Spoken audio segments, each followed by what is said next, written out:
그래서 문재인은 북한에도 잘하고 싶고 중국에도 잘하고 싶고 그런 입장이긴 한데 더 많이 중국에게 끌려 있다.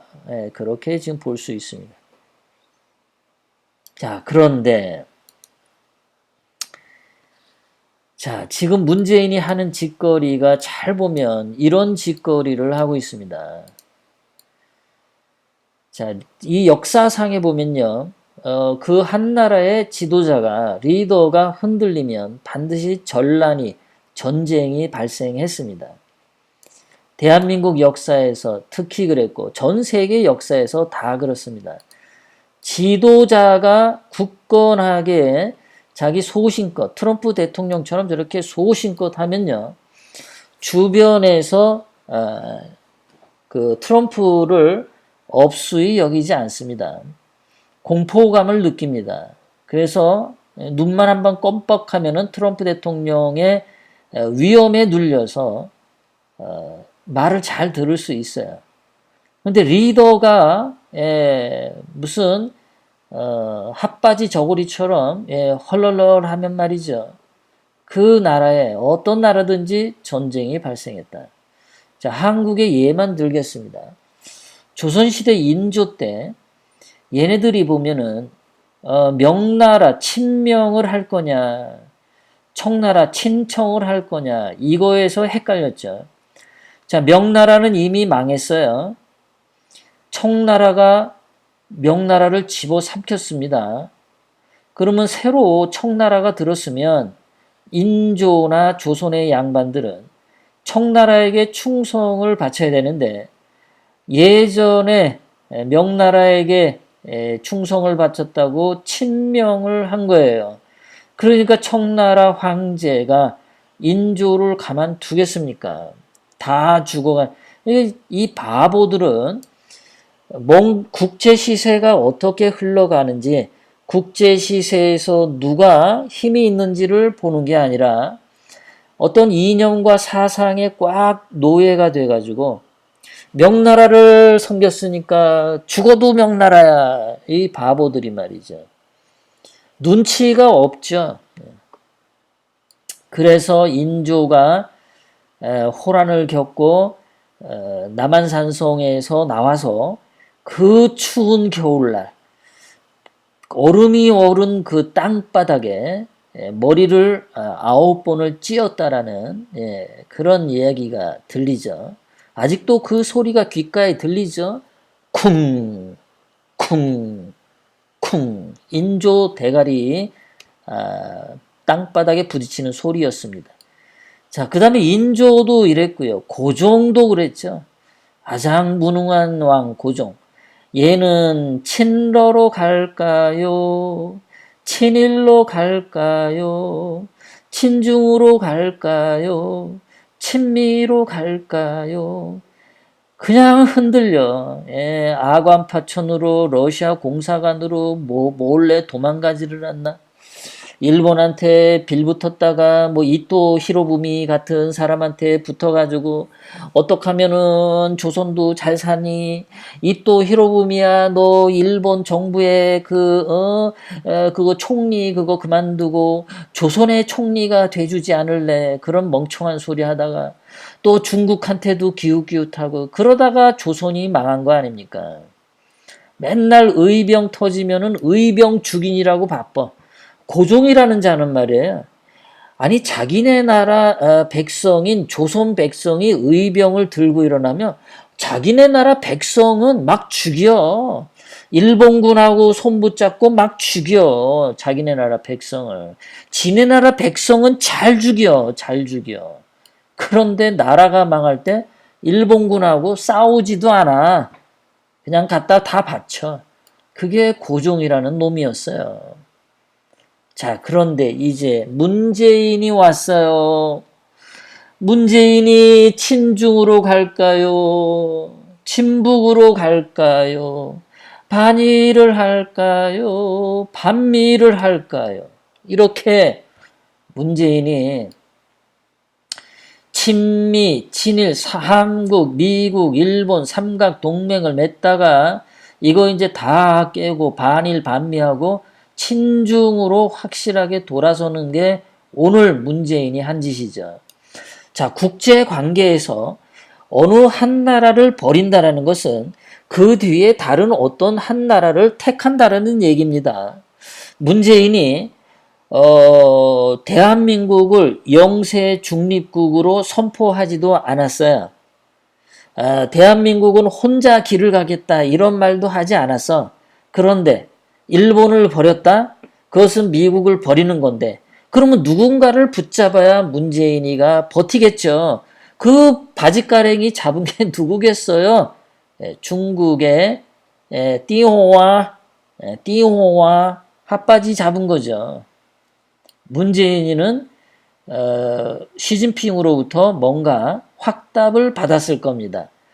그리고 중국으로부터 수천억 원의 투자금을 조국이 받았었고 그 돈에 관한 한 문재인도 다칠 수 있다라는 생각 때문에 지금 법무부 장관 후보로 올라온 조국을 기필코 싸고 도는 게 아닌가. 문재인도 단단히 지금 걸렸다라는 거죠. 그래서 이거는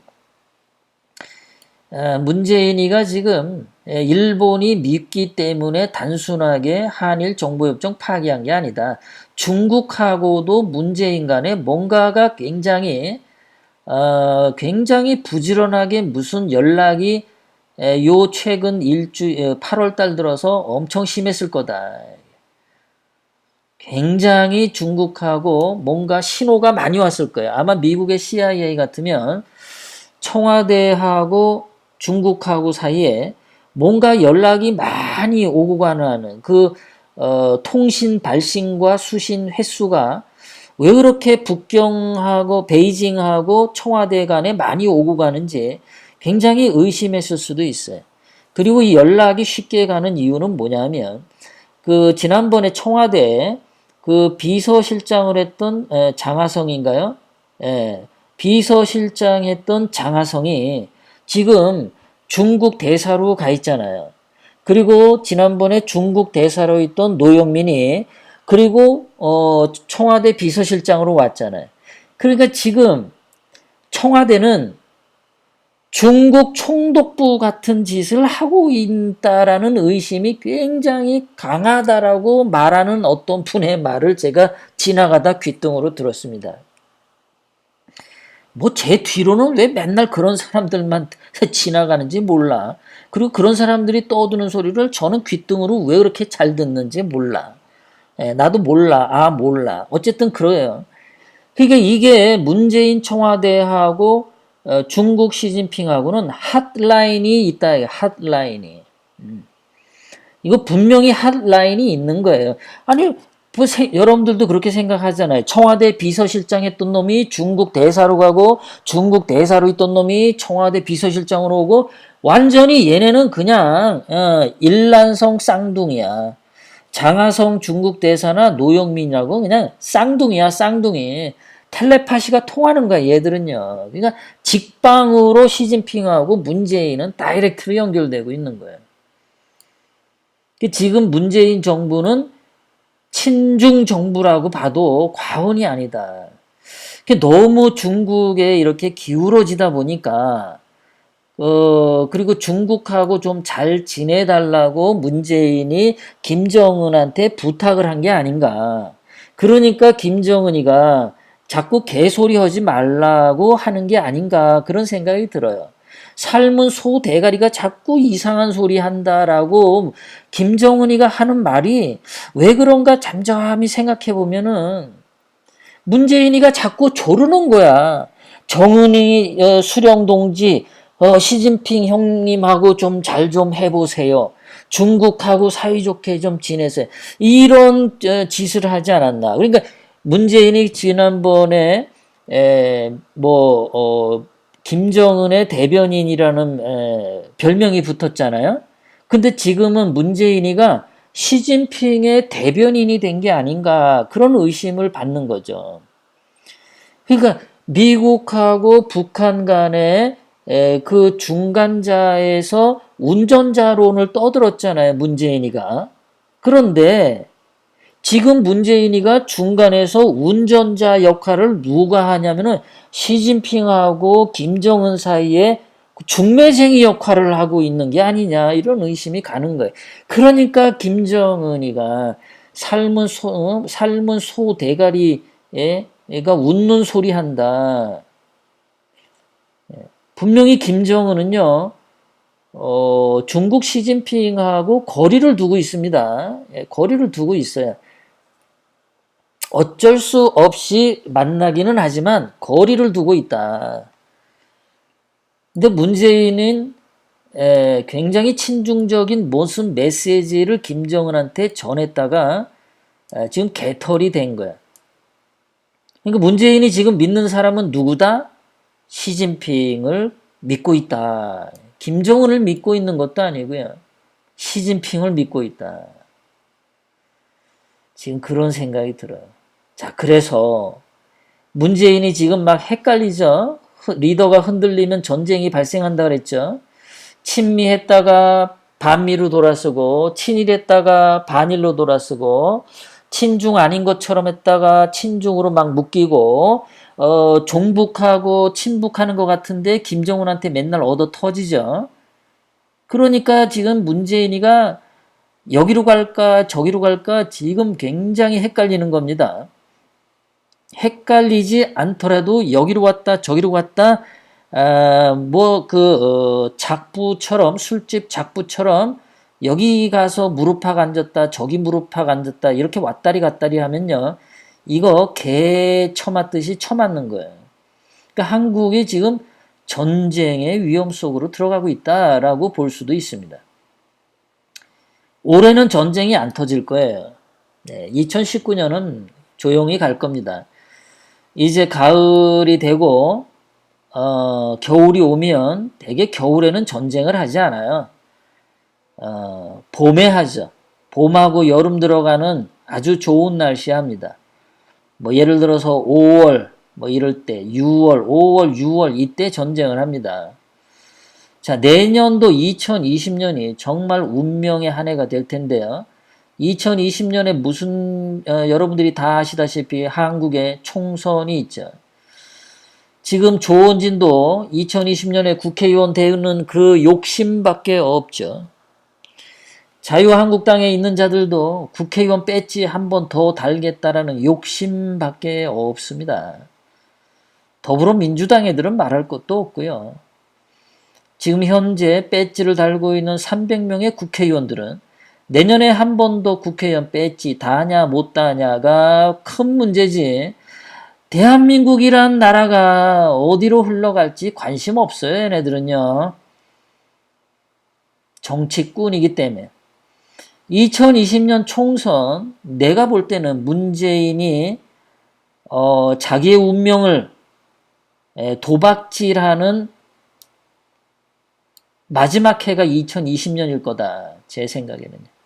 이때 자, 조국이를 법무부 장관에 앉히려는 이유는요. 아까도 말씀드렸지만 조국이는 법을 파괴하는데 대한민국에서 가장 최고의 능력을 가진 자예요. 조국만큼 법을 개판으로 주물럭댈 수 있는 능력자가 없어. 가장 뻔뻔하고 가장 양심 없고 자기 이익에 맞춰서 전부 주물럭대는 능력이 탁월해. 대한민국 역사상 조국만큼 법을 주물럭대는데 이렇게 탁월한 능력자가 없다. 그러니까 조국이 법무장관에 앉으면은 2020년 총선을 어떻게 치르겠습니까? 얌전하게 치룰 것 같습니까? 아니면은 있는 수법 없는 수법 다 동원해가지고 조국이가 자기 딸 논문 그런 식으로 하는 것처럼 대한민국 내년도 총선 법 안에서 법 테두리 안에서 얌전하게 잘 치를 것 같습니까? 여러분들 생각해 보세요. 안 그렇죠? 그러니까 조국이를 법무부 장관에 기필코 앉혀야 2020 총선에 더불어민주당의 승리를 담보할 수 있다라는 거예요.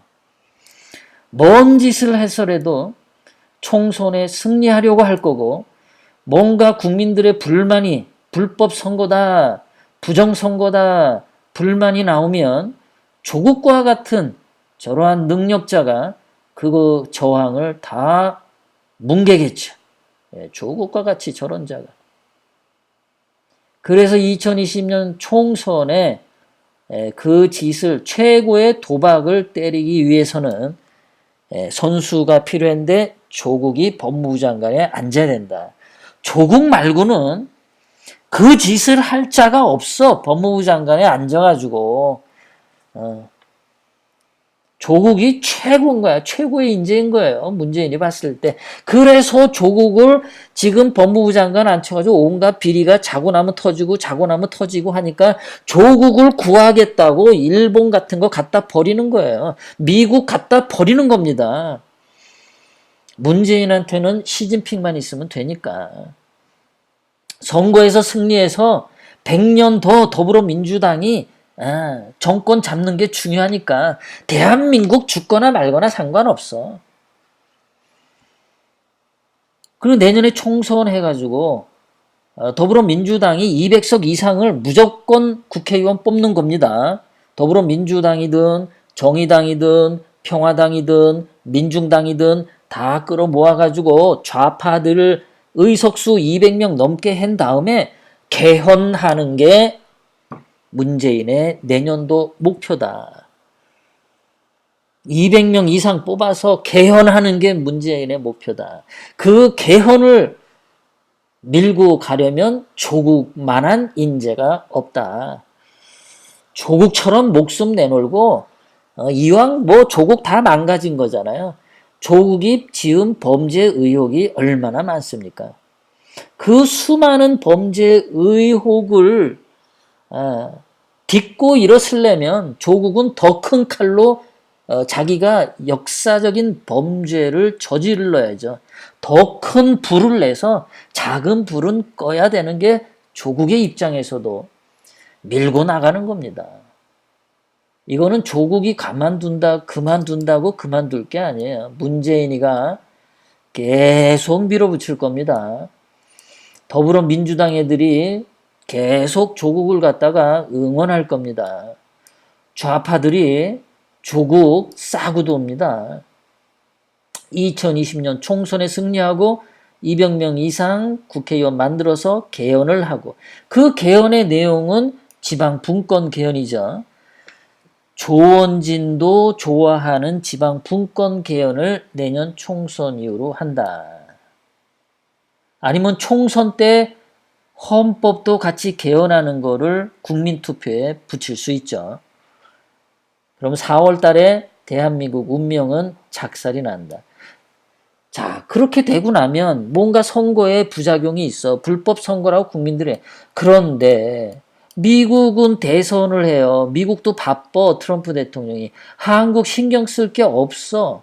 그리고 지금 현재 일본의 아베 총리는 내년도에 개헌할 겁니다. 평화헌법 개헌해서 일본도 무장화를 해서 앞으로 일본 군대가 어디든지 진격해 나갈 수 있는 군대로 바꾸려고 하는 게 내년이에요. 2020년은 미국도 바쁘고 일본도 바빠요. 그러니까 문재인하고 주사파들이 내년 총선 이때밖에 기회가 없어. 이때밖에. 여기에 목숨줄 건 겁니다. 지금 얘네들은요. 그러니까 2020년 가기 전에 금년에 조국이 완전히 법무부 장관 못되게 틀어막아야 돼요. 조국이 완전히 틀어막아야 됩니다. 법무부 장관 되는 거 무조건 막아야 됩니다. 조국이 떨궈트리면 문재인도 금년 내로 레임덕 확실히 오고요. 문재인은 완전히 망가집니다. 조국이를 지키냐 못 지키냐에 따라서 이 대한민국 운명이 지금 큰 기로에 서 있습니다. 문재인이는 아까도 말씀드렸지만 결론적으로 말해서 문재인이는 주사위를 던졌습니다.